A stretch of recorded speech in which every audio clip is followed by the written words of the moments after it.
Steven Morin. Je t'invite à une promenade sonore avec moi. Excellent, on y va.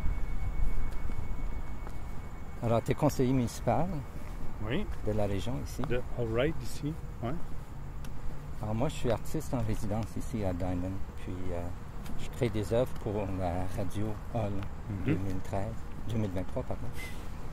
Puis, j'ai décidé de faire une promenade avec un ami, toi, en français et en anglais.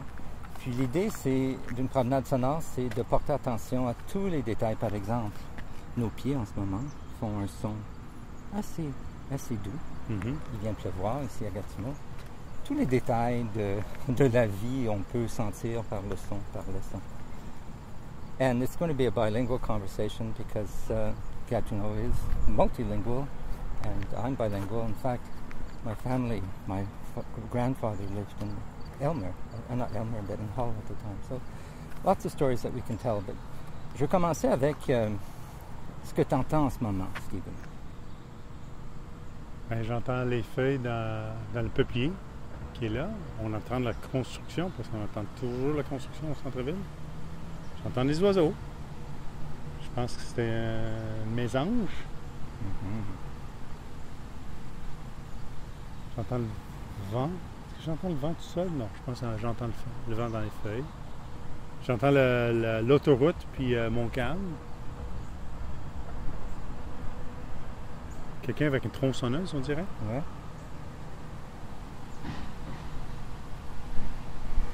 Donc, c'est ça l'idée. Mais ce qui est intéressant avec la promenade sonore, c'est qu'on peut aussi interagir avec le paysage sonore. Donc, on l'écoute, on perçoit, on est sensible à, par exemple, la voiture qui vient de passer, là. On sait que c'est l'été parce qu'il n'y a pas de slush. on peut percevoir toutes sortes de choses avec le son. Par exemple, il y a des outardes devant nous, on va voir si elles font faire du son, mais on est tellement habitué à voir que nos sensations d'audition sont des fois un peu moins développées. La promenade sonore, c'est une façon de déguiser. Oui, puis avec les bernaches, on les entend dans le ciel, mais on y pense moins quand ils sont par terre. Oui. Et par exemple, ici, le building est intéressant. La filiature, c'était une ancienne manufacture c'est le Hanson... j'oublie le nom, le Wool. Hanson Mills, oui, des chaussettes, entre autres. Oui, entre autres. Puis, ça a été converti dans un centre artiste dans les années 80, puis maintenant, c'est Exno 7 et Diamond. Puis, je trouve ça intéressant qu'il y ait un centre culturel dans un ancien lieu industriel, que ça soit comme une façon de donner une nouvelle vie à l'édifice puis au quartier. Ouais.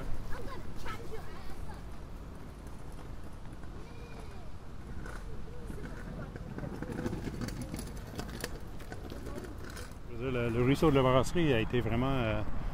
ça a été le centre de tout un milieu industriel de Hull. C'était le cœur battant de l'industrie holloise. Les haches ont été faites juste là-bas. La distillerie était juste là. Et plein de choses qui se passaient sur le ruisseau. Donc, quand on pense industrie et culture, quand on parle de lieux, évidemment, c'est des espaces post-industriels qui ne sont peut-être pas nécessairement adaptés au logement, fait qu'on s'en sert pour faire des espaces culturels comme la filature est un exemple parfait.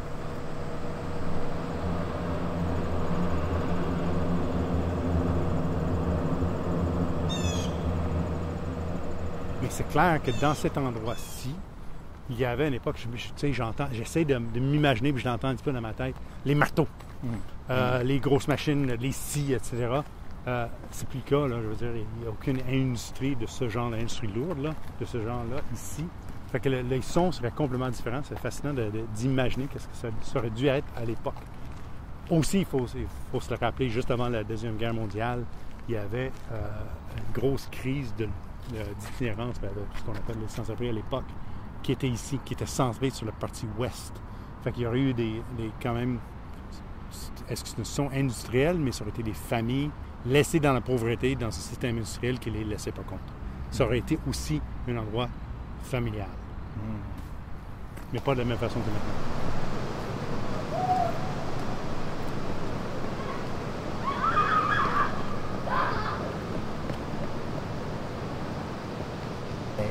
quand je suis venu plus tôt, il y avait beaucoup d'enfants qui jouaient avec leur vélo. J'ai fait des prises de son.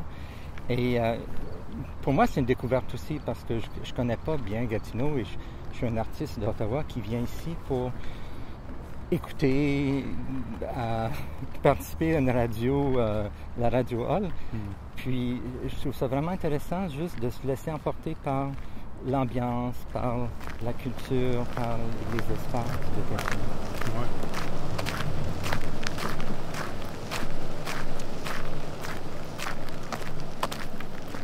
Speaking of sound, that's a nice one. Yeah.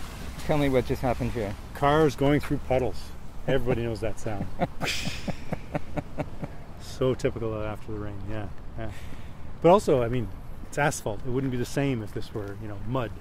It wouldn't be the same if this were grass. A car going through puddles definitely has to do with asphalt. And we forget to think, I always think it's interesting to keep in mind what was here before we built cities. What were the sounds that were possible then? I don't think about just sounds. I think about all the spaces, the trees. Of course, the sounds come with that. How would this place have been different? It would have been totally forested.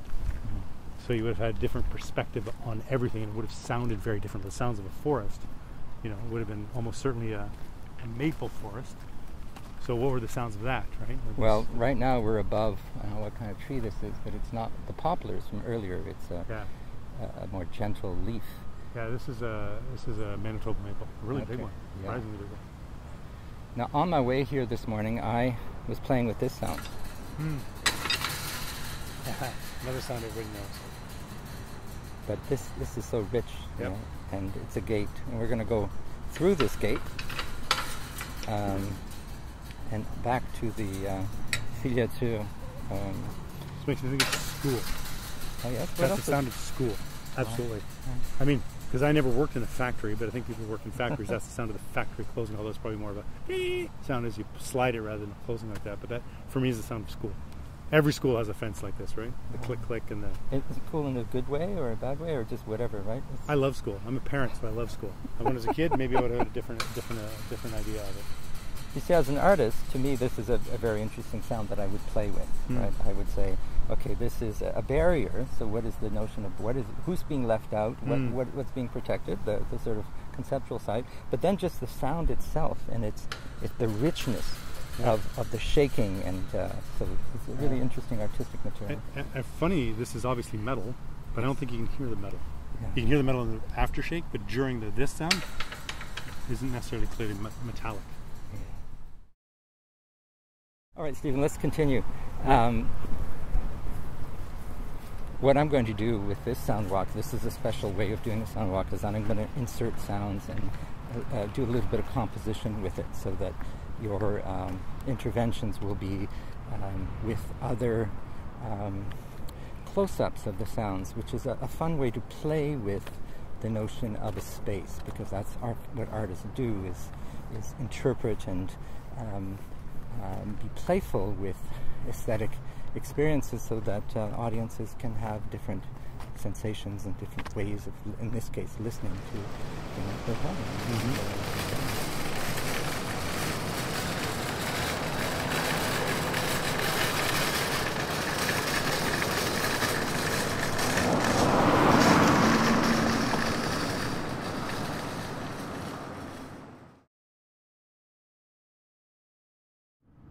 Qu'est-ce que tu entends? J'entends un avion.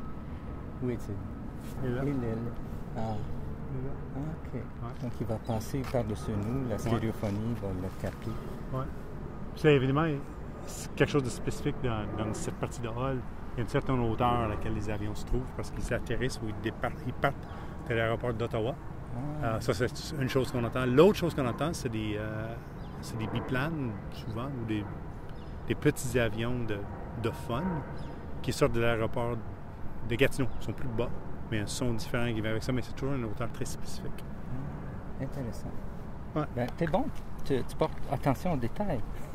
Peut-être. Non, c'est parce que ça fait une différence de savoir d'où vient un son, à quelle hauteur, est-ce que c'est plus clair s'il y a des nuages ou non. C'est tous des détails vraiment importants et intéressants, je trouve. Alors, j'ai promis au début de notre promenade que je te raconterais un peu une histoire, mais mon père, Maurice, qui est décédé malheureusement maintenant, son père s'appelait Maurice, puis je me souviens qu'on venait ici à Hull, sur la rue Roy, qui n'est pas loin d'ici, et j'ai un souvenir d'enfance d'un feu, un poêle à bois. Parce qu'à l'époque, la plupart des gens chauffaient par poêle à bois. Bonjour, monsieur. Salut. Tu peux entendre le frigidaire. Frigidaire très typique d'une dépanneur. Ah oui, comment ça? Ben, écoute là. Ah oui. Ça, tu connais ce son-là? Est-ce qu'on peut entrer, monsieur? Est-ce qu'on peut entrer, savez-vous? Ben, c'est pour c'est pas chez lui. OK. Fait que t'entends ce frigidaire-là, là? Wow. Bonjour. Hello? Je peux juste faire une prise de son pour une promenade sonore. He's just taking a sound clip. Yeah. It's okay? I just want to record the fridge. Oh, okay. Thank you. Cheers. Huh? So tell me more, Stephen. Huh? Tell Tell me you more? more. Well, I don't know. You hear the fan over there. Oh, This yeah. sounds very typical of a dépanneur. The low ceilings, the fridges, the small areas. It's very typical of a dépanneur. I love dépanneur. It's something we take for granted. You want to put your video on YouTube or? No, it's for the radio station here. Oh, for the media station. That's right. Radio station. Okay, good. Yeah, no problem. 106.5. Yeah. Yeah. Okay, cool. Yeah, thank you. You're welcome. Cheers. Bye bye, welcome. Je pense qu'il y a une réflexion à faire sur le rôle du dépanneur comme centre communautaire. Ah oui. Ah, écoute, tu sais, c'est une espèce en voie de disparition des dépanneurs. Mais moi, j'ai habité à Montréal, mais c'est le cas aussi à Hull. Les dépanneurs ont joué et pourront jouer un rôle de centre. C'est ce qu'ils appellent, je pense, les lieux tiers, où les gens se ramassent parce qu'il y a de quoi à faire, fait qu'ils se parlent, ils se reconnaissent, ils se voient. Puis ça devient des endroits communautaires très importants, particulièrement avec le rétrécissement de l'espace public et des espaces qui appartiennent à l'État. Ces espèces de lieux tiers sont super importants. Puis moi, je pense qu'il y a une réflexion importante à faire sur le rôle du dépanneur. Et le son des dépanneurs. Ah, mais ça fait partie de la chose. Oui. Tu sais, l'odeur que tu as là-dedans, tu sais, la vision. Une dépanneur, c'est une dépanneur, tout le monde le reconnaît. Quand tu rentres dedans, mais il y a un son très typique. Tu sais, le machine à slotch, ça fait son bruit. Les frigidaires, ça fait son bruit. Il y a toujours les lumières du croche qui font leur bruit. Le monde, le cash qui passe par le comptoir, ça fait un bruit. Un son. Oui, ben écoute, Steven, c'est fascinant. Je suis tellement content qu'on ait pu découvrir ça. Oh. Il y a un autre phénomène sonore qui arrive, là. Des chiens! Bonjour, bonjour.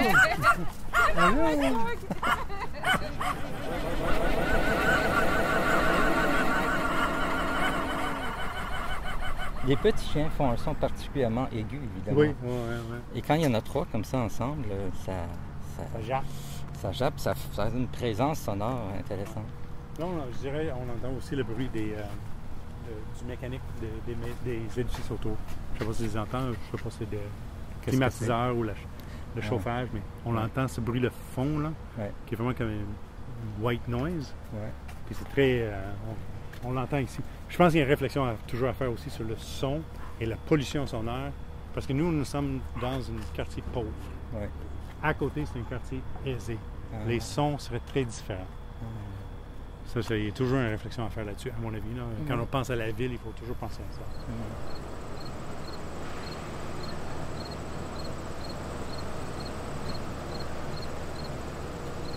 Écoute, Steven, on revient. On a fait le tour un peu de l'édifice, la filiature, filiature, je pense, c'est en lien avec le fil et le raccommodage et tout ça.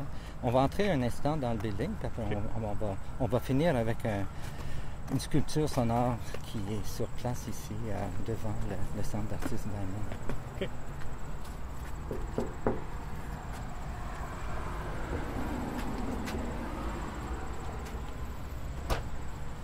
Bonjour Philippe, tu fais partie de l'équipe de Radio Hull, alors j'ai été très bien accueilli ici. Donc à l'intérieur ici, c'est juste pour sentir la différence entre l'espace extérieur et intérieur. Donc qu'est-ce que tu entends ici à l'intérieur? C'est le silence, mais c'est plus que le silence. C'est comme comment on appelle ça? On arrête le bruit. Tout est organisé pour arrêter le bruit. C'est très typique, ben, j'imagine que c'est spécifique ici, là, mais très typique de l'intérieur des édifices, on va baisser le bruit. Donc les murs, c'est comme si ça mangeait le bruit. On entend du monde qui parle, on entend du monde qui joue avec des fils. Quelqu'un, comme, je sais pas, c'est 2 morceaux de métal qui cognent. Quelqu'un qui parle à un téléphone, je pense. Il y a un bruit de... C'est un bruit de lumière. Puis il y a aussi, il y a un éventail là-bas qu'on voit qui fait un petit son. Ici? Oui, c'est ça. Regarde là aussi. Ah, c'est ça que j'entendais, c'est pas la lumière, c'est l'éventail. On va tourner dehors, Ouais. mais le contraste entre un espace intérieur et extérieur est quelque chose qui est vraiment intéressant, qui nous arrive à tous les jours et auquel on ne porte pas tellement Non, attention. je pense pas du tout. Mais c'est vraiment une belle expérience de dire simplement intérieur.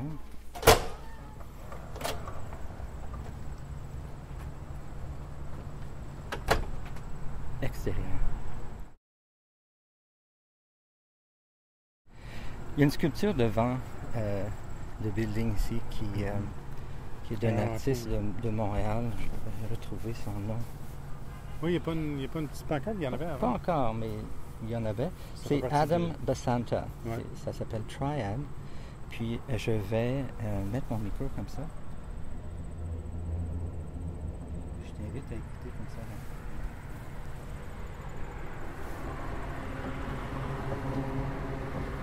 Super intéressant comme expérience. Puis si tu fais des 2 bouts différents, Ben, je peux te parler de... on dirait des fréquences différentes. Oui, mais parle-moi de là.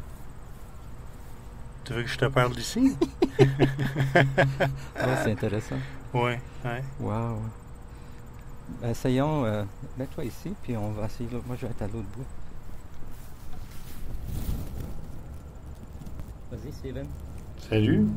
Beau. Oui, tu m'entends bien? Oui. C'est fascinant comme bruit ici. Mais il y a en fait, il y a quelque chose dans ce tuyau-là. J'imagine que ça change le son légèrement. C'est fascinant le jeu de fréquence et de longueur. Il y a un jeu de mathématiques là-dedans qu'on ignore quand on écoute, là, parce que c'est tellement naturel. Mais tu sais, la longueur, ça change de fréquence. Bon, on va s'arrêter là, puisqu'il y a une œuvre d'art qui nous a aidés à mieux écouter l'espace ici. Puis je te remercie pour la promenade sonore. Ça va être joué évidemment à Radio Hall 2023, mais aussi sur mon balado conscient.ca, parce que ça fait partie de la série que j'explore les sons de la modernité. Donc on a parlé de tout ça ce matin. Merci beaucoup, Stephen Moran. Thank you, Stephen, for your willingness to be a participant in this sound walk. Toujours un plaisir de parler de Hall, puis c'est le fun de voir aussi. À bientôt. Oui, merci.